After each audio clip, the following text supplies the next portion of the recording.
नमस्कार बच्चों, आप सभी का स्वागत है हिंदी की कार्यशाला में। देखिए, हम पाठ 13 जिसका नाम है शरीर के अंग, पाठ 13 को हम अच्छी तरह से रीड कर चुके हैं। इस पाठ को हमने पढ़ लिया है और मुझे आशा है कि आपको यह पाठ समझ भी आ गया होगा कि शरीर के सभी अंगों की महत्वता है। कोई भी अंग ऐसा नहीं है कि जिसका महत्व न हो, और सभी अंगों का कार्य भी अलग अलग है।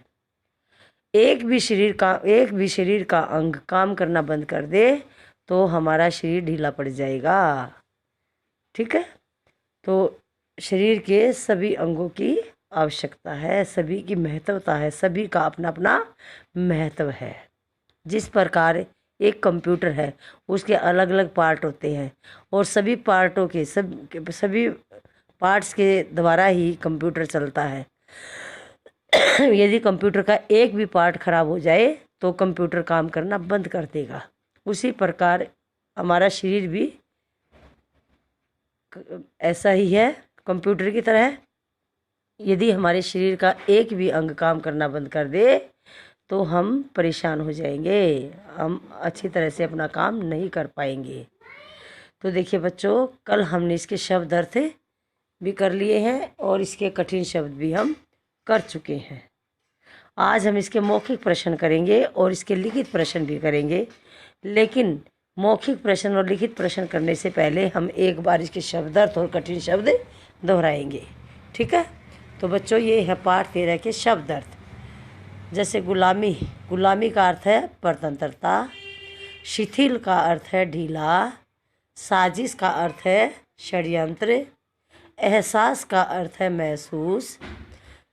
अस्तित्व का अर्थ है किसी वस्तु या व्यक्ति के होने का भाव।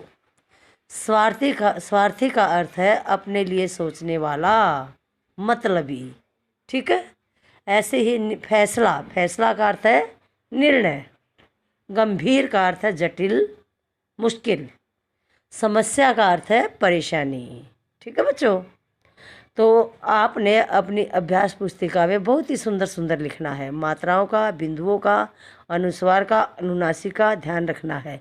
और जब भी कोई भी काम पूरा हो जाता है तो उस पूरा होने के बाद, उसकी समाप्ति के बाद पेंसिल और स्केल की सहायता से लाइन भी ड्रॉ कर देनी है। ठीक है, और 1 2 3 जो नंबरिंग डालते हो ना बेटे, रेड लाइन से पहले, उसके आगे न तो कोई डॉट लगाएगा न कोई किसी प्रकार की ब्रैकेट लगाएगा। खाली सिंपल 1 2 3 4 नंबर डालने अपने, और कुछ भी नहीं करना। तो ये हमारे इसके शब्द अर्थ थे। और ये इसके नीचे है श्रुत लेख हेतु जो लिखे हुए हैं। ये इस पाठ के कठिन शब्द हैं, जो मुश्किल शब्द जो होते हैं ना, उनको कठिन शब्द बोलते हैं। तो इनकी आपने प्रैक्टिस करनी है। अभ्यास फेर कॉपी में भी लिखना है और अभ्यास पुस्तिका में रिवीजन कॉपी में भी लिखना है, याद करके।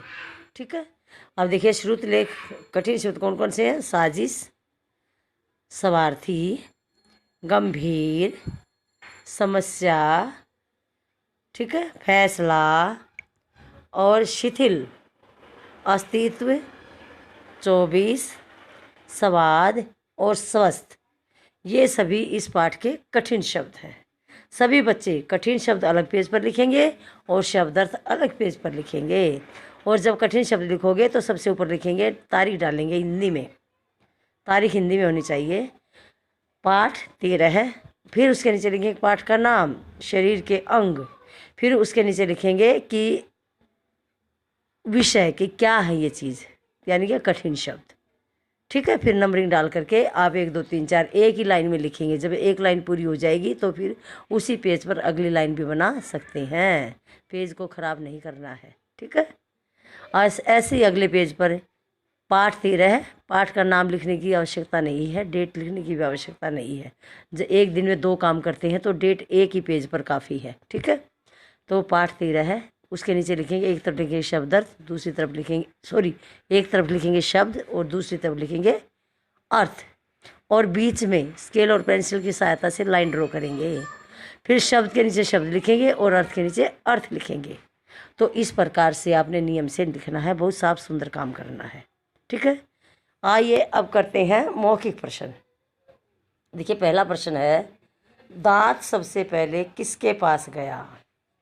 किसके पास गया था दांत सबसे पहले? पेट के पास। किसके पास गया? पेट के पास। ठीक है। अगला प्रश्न है, जीभ का क्या काम है? जीभ का क्या काम होता है बच्चों? क्या काम करती है? कोई भी चीज़ खाते तो अच्छी बुरी चीज़ का, खट्टी मीठी का, अच्छी का पता जानकारी कौन देता हमें? जीभ ही तो देता है। तो जीभ का काम है स्वाद बताना। जीभ का क्या काम है? स्वाद बताना। प्रश्न 3 है, हृदय ने झगड़े को बढ़ाने का काम किस प्रकार किया? हृदय ने झगड़े को बढ़ाया, किस प्रकार से बढ़ाया, क्या किया? देखिए, हृदय ने पेट से कहा कि जीभ और दांत सारा दिन गुलामी आपकी करते हैं। किसको कहा? पेट को। हृदय ने पेट से कहा कि जीभ और दांत सारा दिन गुलामी आपकी करते हैं और आप आराम करते हैं। तो यह बात कह करके उनमें आपस में लड़ाई हो गई, झगड़ा बढ़ गया। ठीक है। अब देखिए प्रश्न 4 है, हाथ ने अपने को किस प्रकार बड़ा साबित किया? हाथ ने अपने आप को किस प्रकार बड़ा साबित किया? तो देखिए बच्चों, हाथ ने क्या कहा?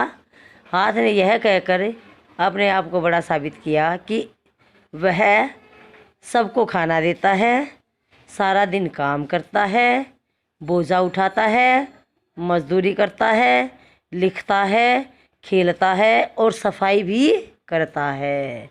तो ये सारी बातें हाथ ने अपने सारे काम बता करके अपने महत्व को बढ़ाया, अपने आप को बड़ा साबित किया। ठीक है बच्चों, ये थे हमारे 4 मौखिक प्रश्न। आइए अब करेंगे हम लिखित प्रश्न। ये हमारे लिखित प्रश्न हैं। देखिए, सभी लोग आपस में क्यों लड़ रहे थे? सभी लोग सभी लोग नहीं, सभी अंग आपस में क्यों लड़ रहे थे? भाई क्यों लड़ रहे थे आपस में सभी अंग? सभी अंग आपस में इसलिए लड़ रहे थे क्योंकि वे सभी अपने को बड़ा साबित करना चाहते थे। वे सभी आपस में कह रहे थे कि मैं तेरे से बड़ा हूँ, मैं सबसे बड़ा हूँ, मैं सबसे बड़ा हूँ।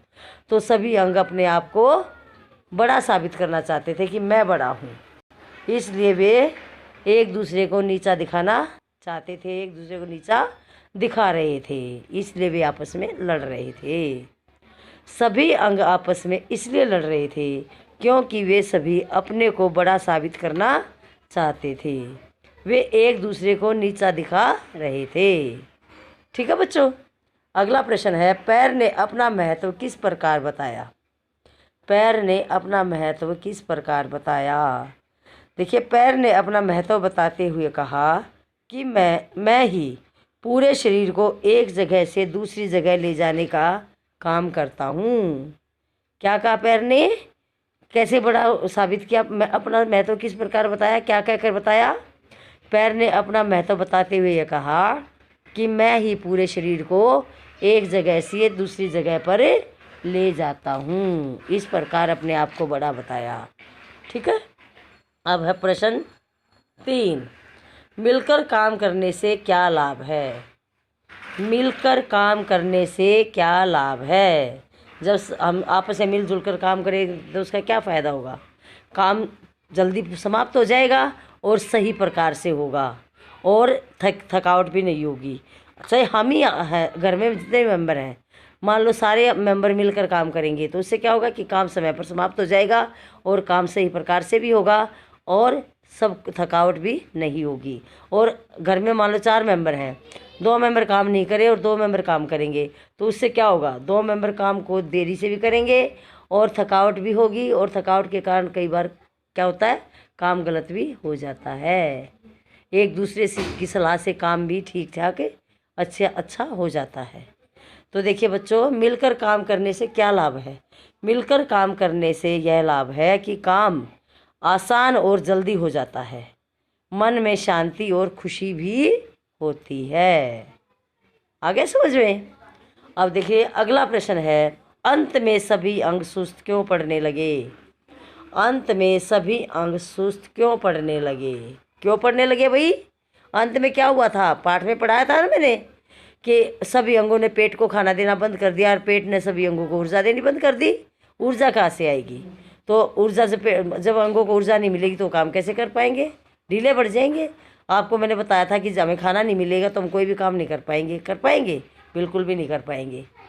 तो देखिए अंत में सभी अंग इसलिए ढीले पड़ने लगे, अंत में सभी अंग इसलिए सुस्त पड़ने लगे क्योंकि पेट ने सबको खाना देना बंद कर दिया था और पेट